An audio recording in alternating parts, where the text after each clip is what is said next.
A gente segue falando de Brasília, inclusive, para te contar que o presidente Lula sancionou com vetos a Lei de Diretrizes Orçamentárias de 2024. Esse texto que estabelece, aí lembrando, aquelas regras para a execução do orçamento desse ano de 2024. O texto aprovado pelo Congresso, lembrando, prevê a meta de déficit zero nas contas públicas, regras para a destinação de emendas parlamentares e teto para o fundo eleitoral deste ano. Lula vetou um trecho do calendário que obrigava a reserva dos recursos em até 30 dias depois da divulgação das propostas. E também foi vetado um inciso que determinava que todo o pagamento deveria ser feito ainda no primeiro semestre de 2024, no caso de transferências fundo a fundo. O presidente justificou que o prazo estipulado pelo texto aprovado pelo Congresso dificultaria a gestão das finanças públicas, com impacto potencial na eficiência, eficácia e efetividade da administração. Aproveito para já ir caminhando aqui para encontrar Nakagawa, que está nos aguardando no outro canto do nosso estúdio.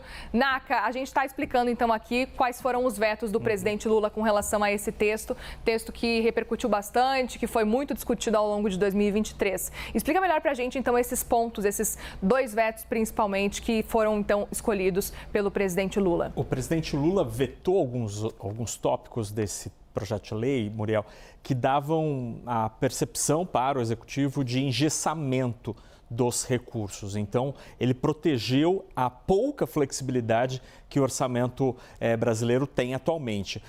Dentro do que saiu hoje no Diário Oficial, o ponto mais importante você mencionou, foi mantida a previsão, a promessa do Estado brasileiro de entregar o déficit zero, a meta zero, para o final deste ano. Ou seja, o Estado está se comprometendo a terminar dezembro de 2024 gastando apenas e tão somente o que entrar no caixa, não fazer dívida para pagar os gastos e os investimentos durante o ano. Isso é importante porque o mercado financeiro está de olho para entender se o governo vai ou não se esforçar em termos fiscais para isso, mas tem gente que acha que vai mudar esta meta durante o ano. Sobre os vetos, a gente separou aqui 3 principais pontos, além dos 2 que você mencionou. Então, primeiro, foi vetada a possibilidade de que você tenha um calendário para o pagamento das emendas até o dia 30 de junho.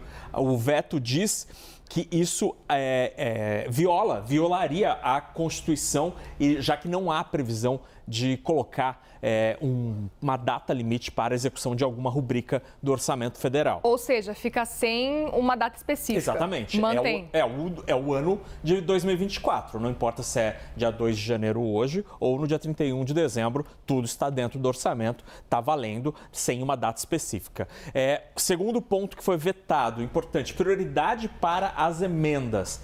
Havia um artigo ali, o artigo 8 o parágrafo 8 do artigo 82 do projeto de lei, que criava uma prioridade para o pagamento das emendas em caso, por exemplo, em relação às outras despesas. Então, poderia formar uma filinha em que as emendas dos parlamentares seriam colocadas na frente. O governo pagaria antes estas emendas. Vetou, o presidente da República vetou e diz que esta ideia, contraria o interesse público, pois conferiria um tratamento diferenciado a determinadas despesas, no caso as emendas, em detrimento de outros gastos. E para terminar, também foi vetado um trecho bem polêmico, é o artigo 185, que proibia o governo federal de realizar despesas que direta ou indiretamente promovam, incentivem ou financiem, por exemplo, invasão e ocupação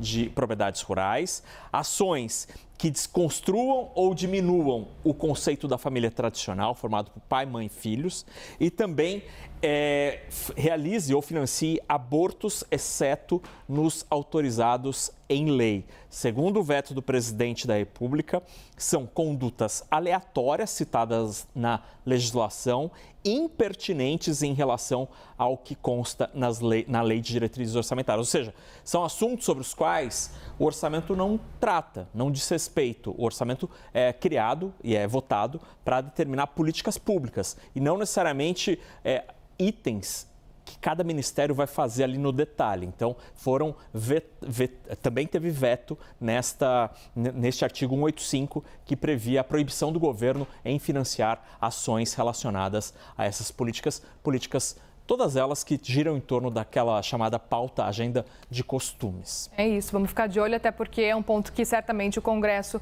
pode se incomodar. Sim, mais um ponto, né, levando em consideração as questões já da desoneração da folha, no caso, reoneração da folha gradual, que Fernando Haddad propôs lá no finzinho do mês de dezembro. E, Naka, sobre o déficit zero, é importante lembrar que o próprio presidente Lula disse no fim aí de 2023 que não seria possível cumprir esse déficit zero. Aí a Fazenda conversou com o presidente Lula, a Fazenda e o próprio ministro da Fazenda, Fernando Haddad, e aparentemente convenceram de que sim, vamos tentar fazer esse déficit zero, tentar equilibrar essa conta, ainda que pareça muito difícil. Isso. Então, na lei, na letra fria da lei, está valendo a promessa, a meta de déficit zero. Terminar o ano só gastando para o governo só aquilo que entrar no caixa do Tesouro Nacional. Mas o que os economistas dizem, os analistas esperam, é que durante o ano, com a execução do orçamento mostrando que vai ser muito difícil conseguir isso, aí o poder político, executivo mais o legislativo, devem se unir para eventualmente mudar a meta, a conferir. Dizem até que a meta pode ir para um déficit de 0,5% do PIB, ou seja, um déficit mais ou menos de 50 bilhões de reais, que seria o rombo das contas públicas neste ano.